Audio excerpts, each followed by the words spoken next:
जय श्री हरि विष्णु।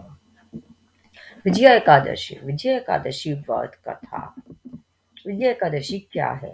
धर्मराज युधिष्ठिर बोले, हे जनार्दन, फागुन मास की कृष्ण पक्ष की एकादशी का क्या नाम है तथा उसकी विधि क्या है? कृपया करके आप मुझे बताइए। श्री भगवान बोले, हे राजन, फागुन मास के कृष्ण पक्ष की एकादशी का नाम विजय एकादशी है। इसके व्रत के प्रभाव से मनुष्य को विजय प्राप्त होती है। यह सब व्रतों से उत्तम व्रत है। इस विजय एकादशी के माध्यम के श्रवण व पठन से समस्त पाप नाश को प्राप्त हो जाते हैं। एक समय देवर्षि नारद जी ने जगत पिता ब्रह्मा जी से कहा, महाराज, आप मुझसे फागुन मास के कृष्ण पक्ष की एकादशी का विधान कहिए। ब्रह्मा जी कहने लगे कि हे नारद, विजय एकादशी का व्रत पुराने तथा नए पापों को नाश करने वाला है। इस विजय एकादशी की विधि मैंने आज तक किसी से भी नहीं कही। यह समस्त मनुष्यों को विजय प्रदान करती है। त्रेता युग में मर्यादा पुरुषोत्तम श्री रामचंद्र जी को जब 14 वर्ष का वनवास हो गया, तब वे श्री लक्ष्मण जी तथा सीता जी सहित पंचवटी में निवास करने लगे। वहां पर दुष्ट रावण ने जब सीता जी का हरण किया, तब इस समाचार से श्री रामचंद्र जी तथा लक्ष्मण अत्यंत व्याकुल हुए और सीता जी की खोज में चल दिए। घूमते घूमते जब वे मन सन जटायु के पास पहुंचे, तो जटायु उन्हें सीता जी का वृत्तांत सुनाकर स्वर्गलोक को चला गया। कुछ आगे जाकर उनकी सुग्रीव से मित्रता हुई और बाली का वध किया। हनुमान जी ने लंका में जाकर सीता जी का पता लगाया और उनसे श्री रामचंद्र जी और सुग्रीव की मित्रता का वर्णन किया। वहां से लौट कर हनुमान जी ने भगवान राम के पास आकर सब समाचार कहे। श्री रामचंद्र जी ने वानर सेना सहित सुग्रीव की संपत्ति सेना से लंका को प्रस्थान किया। जब श्री रामचंद्र जी समुद्र से किनारे पहुंचे, तब उन्हें मगरमच्छ आदि से युक्त उस अगाध समुद्र को देखकर लक्ष्मण जी से कहा कि इस समुद्र को हम किस प्रकार से पार करेंगे। श्री लक्ष्मण जी ने कहा, हे पुराण पुरुषोत्तम, आप आदि पुरुष हैं, सब कुछ जानते हैं।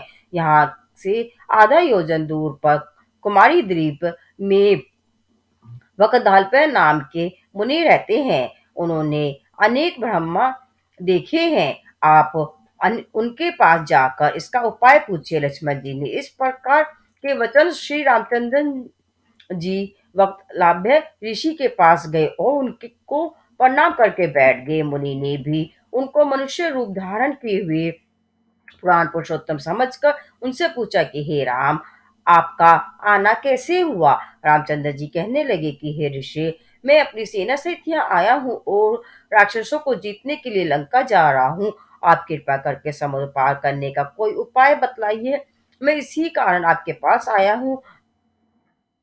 या लब्ध ऋषि बोले कि हे राम, फागुन मास की कृष्ण पक्ष की एकादशी का उत्तम व्रत करने से निश्चय ही आपकी विजय होगी, साथ ही आप समुद्र भी अवश्य पार कर लेंगे। इस व्रत की विधि है कि दशमी के दिन स्वर्ण, चांदी, तांबा या मिट्टी का एक घड़ा बनाएं। उस घड़ी को जल से भर कर तथा 5 पल्लव रख वेदिका पर स्थापित करें। उस घड़े के नीचे सतंजा और ऊपर जौ रखे, उस पर श्री नारायण भगवान की स्वर्ण की मूर्ति स्थापित करें।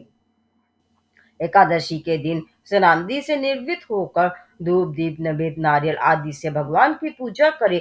तत्पश्चात घड़े के समान सामने बैठकर दिन व्यतीत करे और रात्रि को भी उसी प्रकार बैठे रहकर जागरण करे। द्वादशी के दिन नित्य नियम से निर्वृत होकर उस घड़े को ब्राह्मण को दे दे।